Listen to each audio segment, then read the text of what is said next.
Hello dear student, welcome to my YouTube channel. तो आज हम लोग देखने वाले हैं क्लास 8 टर्म 2 के साइंस के बहुत ही इंपॉर्टेंट क्वेश्चन देखने वाले हैं। बिल्कुल इस वीडियो को लास्ट तक जरूर देखिए, आपका बहुत अच्छा तैयारी हो जाएगा।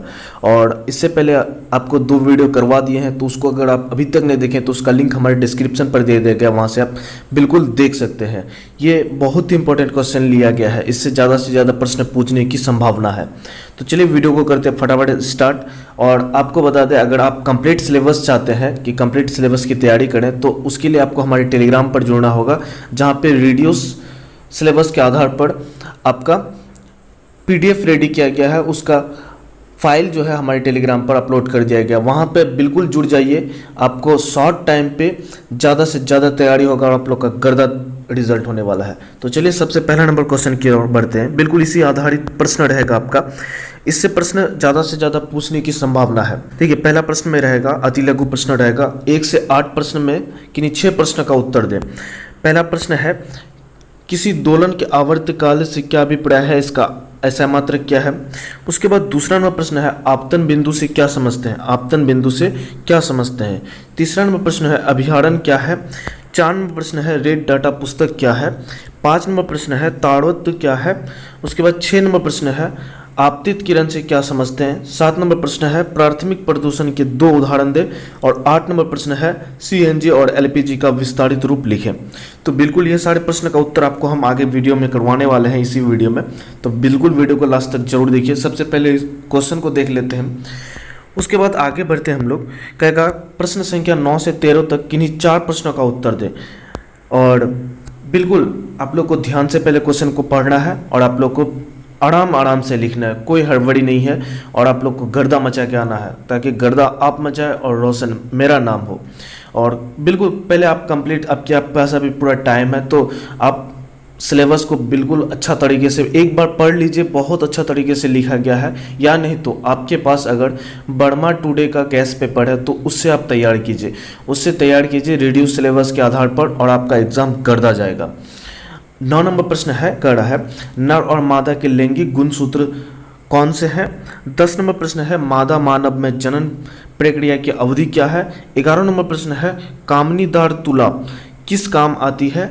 और 12 नंबर प्रश्न है, घर्षण स्व अनुकूलित होती है, क्या यह सत्य है। और 13 नंबर प्रश्न है, राष्ट्रीय उद्यान क्या है। तो देखिए ये प्रश्न संख्या 9 से 13 तक किन्हीं 4 प्रश्नों का उत्तर देना है। टोटल प्रश्न कितना रहेगा आपका, 6 प्रश्न रहेगा, और उनमें से किन्हीं 4 प्रश्न का उत्तर आपको देना है। उसके बाद लघु उत्तरीय प्रश्न में किस टाइप का प्रश्न पूछेगा, उसको देख लेते हैं। देखिए प्रश्न संख्या 14 से 18 तक किन्हीं 3 प्रश्न का उत्तर देना है आपको। 14 से प्रश्न संख्या 14 से 18 तक किन्हीं 3 प्रश्न का उत्तर देना है।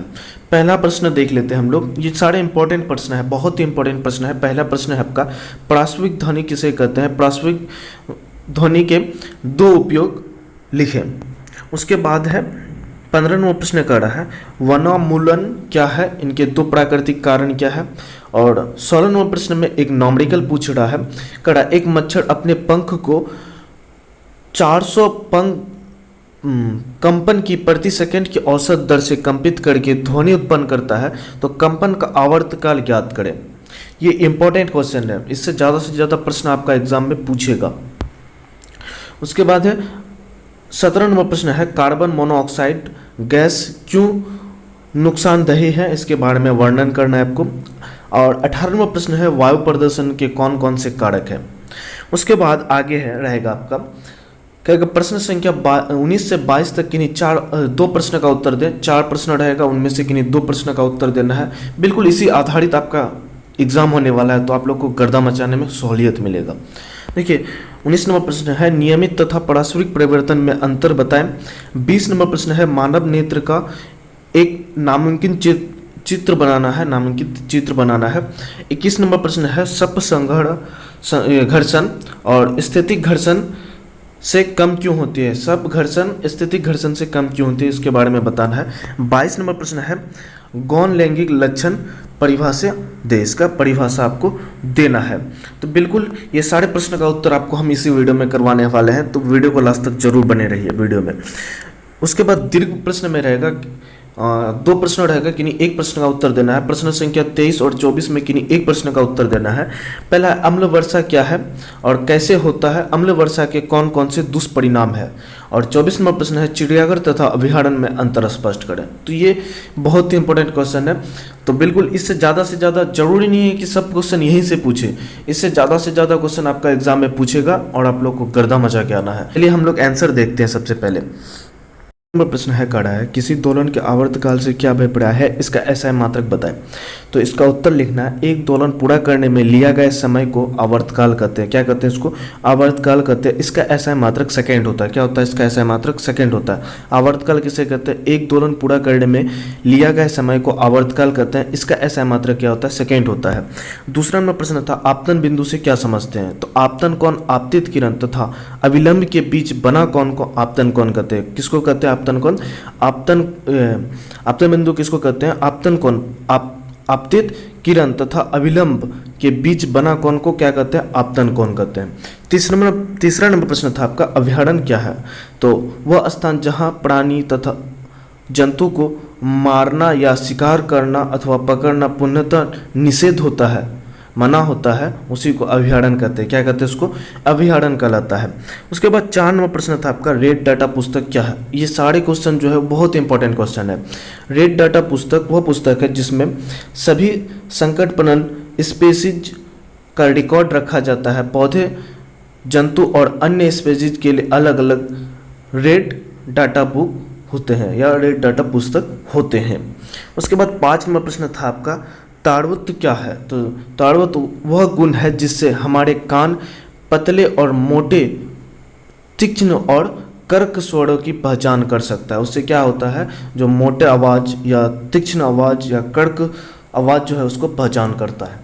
उसके बाद 6 नंबर प्रश्न था, आपतित किरण से क्या समझते हैं?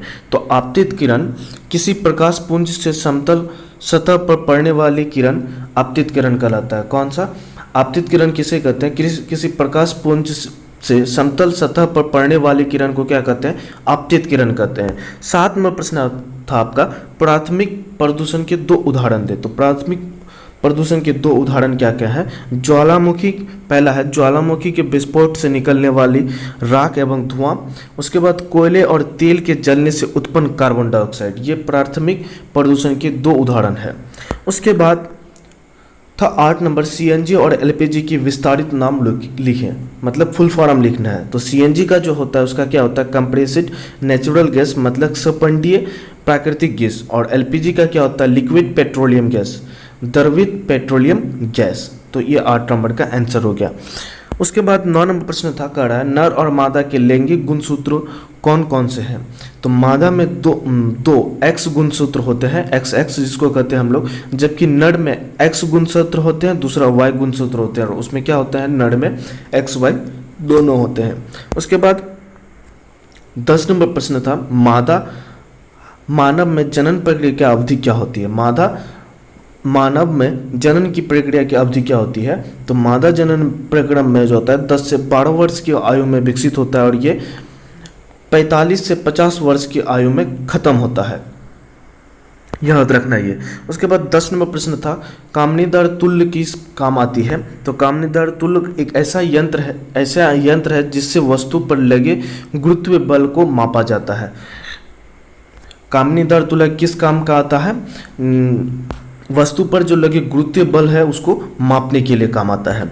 12 नंबर प्रश्न था आपका कड़ा, घर्षण स्व अनुकूल होती है, यह सत्यापित करें। तो इसका उत्तर लिखना है, जब वस्तु गति करती है घर्षण बल स्वयं को इस प्रकार अनुकूलित करता है ताकि वह लगाए गए बल के समान और उल्टा दिशा में हो। घर्षण बल क्या होता है? जिस पर वस्तु बल लगाता है तो उसका विपरीत दिशा में घर्षण बल कार्य करता है। उसके बाद 13 नंबर प्रश्न था, राष्ट्रीय उद्यान क्या है? तो वन्य जंतुओं के लिए आरक्षित क्षेत्र जहां एक स्वतंत्र रूप से आवास एवं प्राकृतिक संसाधनों का उपयोग कर सकता है उसे राष्ट्रीय उद्यान कहलाता है। तो ये सारे अति लघु प्रश्न थे। उसके बाद हम लोग देखने वाले हैं लघु उत्तरीय प्रश्न। वनोन्मूलन क्या है, इसके दो उदाहरण दे। तो वनों की समाप्ति किए जाने वाले वनोन्मूलन कहलाते हैं। वन की समाप्ति किए जाने वाले को क्या कहलाते हैं, वनोन्मूलन कहलाते हैं। जंगल में आग एवं भीषण सूखा वनोन्मूलन के प्राकृतिक कारण है। इनके क्या प्राकृतिक कारण है, जंगलों में आग लगता है जो वो नेचुरली लगता है आग, और क्या होता है, भीषण सूखा के कारण भी इस वनोन्मूलन होता है। उसके बाद 15 नंबर प्रश्न था, पार्श्विक ध्वनि किसे कहते हैं। पार्श्विक ध्वनि के दो उपयोग लिखे। तो इसमें होगा 20,000 हर्ट्ज से अधिक आवृत्ति वाली ध्वनि को ध्वनि पार्श्विक कहते हैं। क्या कहते हैं इसको, पार्श्विक ध्वनि कहते हैं। और पार्श्विक ध्वनि के दो उपयोग है, चिकित्सक के क्षेत्र में अनेक समस्या का अनुसंधान और निदान के लिए। दूसरा उपयोग है इसका उद्योगों में धातु एवं अन्य संरचनाओं में ठोस ढूंढने अथवा विभिन्न भागों की मोटाई ज्ञात करने में, क्या करने की में मोटाई को ज्ञात करने में इसका उपयोग किया जाता है पार्श्विक ध्वनि का। उसके बाद 16 नंबर प्रश्न था, एक मच्छर अपने पंख को 400 कंपन प्रति सेकंड की औसत दर से कंपित करके ध्वनि उत्पन्न करता है। तो कंपन का आवर्तकाल ज्ञात करना है। तो 400 दोलन को पूरा करने में लिया गया समय कितना है, 1 सेकंड। और एक दोलन को पूरा करने में लिया गया समय 1/400। आवर्तकाल का क्या था, एक दोलन को पूरा करने में लगा समय को क्या कहते हैं हम लोग, आवर्तकाल कहते हैं। तो एक दोलन को हम लोग निकाल लिए, एक दोलन में लगा समय कितना, 1/400। इसको अगर कटा देंगे तो इसका आएगा 0.0025 सेकेंड होगा। तो उसी को हम लोग क्या कहेंगे, आवर्तकाल कहेंगे। इतना सेकेंड जो लगा उसी को हम लोग क्या कहेंगे, आवर्तकाल कहेंगे। उसके बाद 17 नंबर प्रश्न था, कार्बन मोनोऑक्साइड गैस क्यों नुकसानदेह होता है। तो कार्बन मोनोऑक्साइड एक विषैली गैस है जो सांस के द्वारा शरीर में पहुंचती है। यह रक्त में ऑक्सीजन ढोने की क्षमता को कम करती है।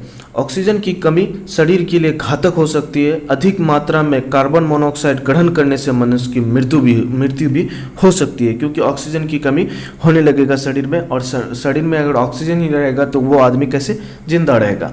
उसके बाद 18 नंबर प्रश्न था, वायु प्रदूषण के कौन कौन से कारक है। तो वायु प्रदूषण के मुख्य कारक क्या है, carbon monoxide, nitrogen oxide, carbon dioxide, methane और सल्फर डाइऑक्साइड, ये इसके मुख्य कारक है वायु प्रदूषण के। उसके बाद 19 नंबर प्रश्न था, सप घर्षण अत्यधिक घर्षण से कम क्यों होता है। तो इसका उत्तर लिखना है, जब वस्तु विराम अवस्था में होता है तो वस्तु और धरती की सतह के बीच उन दोनों के पृष्ठ में अनियमितताओं के कारण घर्षण अधिक होता है, परंतु जब वस्तु गति की स्थिति में होता है तो अनियमितताओं को एक दूसरे में घिसने का अधिक अवसर नहीं मिलता है, जिससे घर्षण कम होती है। इसलिए सब घर्षण और स्थैतिक घर्षण स्थैतिक घर्षण से कम होती है। बिल्कुल इसी तरह से आपको लिख देना है। और इसका पीडीएफ चाहिए तो इसके लिए भी आपको हमारे टेलीग्राम पर जुड़ जाना होगा, वहाँ पे आपको हम इसका पीडीएफ करवा देंगे। उसके बाद था 20 नंबर प्रश्न कह रहा है, गौण लैंगिक लक्षण को परिभाषा दे। तो गौण लैंगिक लक्षण क्या होता है, विरेचन और अंडाशय जनन अंग है। वे युग्म उत्पन्न करते हैं, जैसे कि शुक्राणु और अंडाणु। लड़कियों में स्तनों का विकास होता है और लड़के के चेहरे में दाढ़ी मूंछ आने लगती है।